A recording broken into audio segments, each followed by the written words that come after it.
जीवन में हमने बहुत कथाएं करी। कथाओं को करते करते 2023 की एक कथा सबसे भारी कथा थी।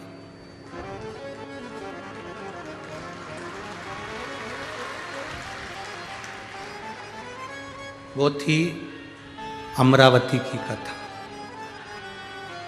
उसका कारण, जब हम जलगांव में कथा कर रहे थे तब अमरावती से एक पत्र सीओर भेज दिया गया था आश्रम पर कि तुम जो अमरावती में कथा करने वाले हो उस कथा को कैंसिल कर दो, नहीं तो हम तुम्हें इतना बदनाम कर देंगे कि तुम दूसरी बार अमरावती नहीं आ पाओगे। सबसे भारी कथा थी वो।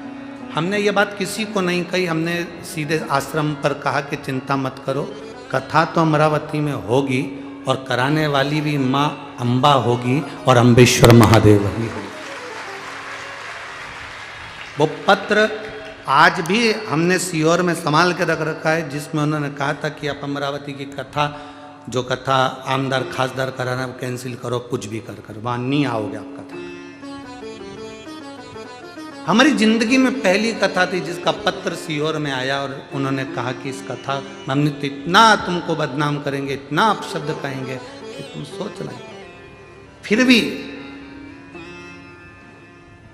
क्या किसको रोई है, सारा ताड़ के सोई। और अमरावती की कथा मेरे देव अधिदेव महादेव और स्वयं अमरावती की अम्बा महारानी ने जो करी वो एक आनंद का इतिहास रच गया। आनंद। कोई कितनी भी निंदा करे, कितना भी अपशब्द कहे, कितना भी ताना, आपके चेहरे पर वो प्रसन्नता होना चाहिए, आपके चेहरे पर वो आनंदता होना चाहिए।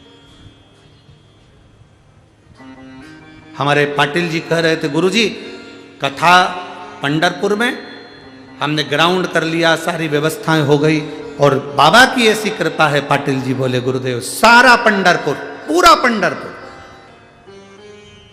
अभिजीत जी पाटिल जी कह रहे थे, पूरा पंढरपुर का एक एक बच्चा शंकर जी की कथा के लिए पूरा पंढरपुर पलक पावड़े बिछाकर तैयारी कर कर बैठा, पलक पावड़े बिछाकर तैयारी कर कर बैठा।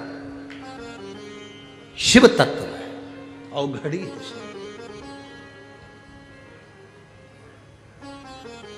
और सत्यता का विषय आप लोगों से कहें कि पंढरपुर की कथा,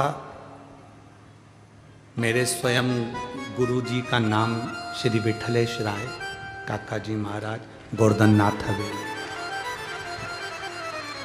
हमारी समिति का नाम विठलेश सेवा समिति। आज जिस पंढरपुर में हम कथा करने के लिए आए हैं, आज हमको ऐसा महसूस होता है कि मेरा गुरु और मेरा घर यही है जहां मैं कथा करने के लिए।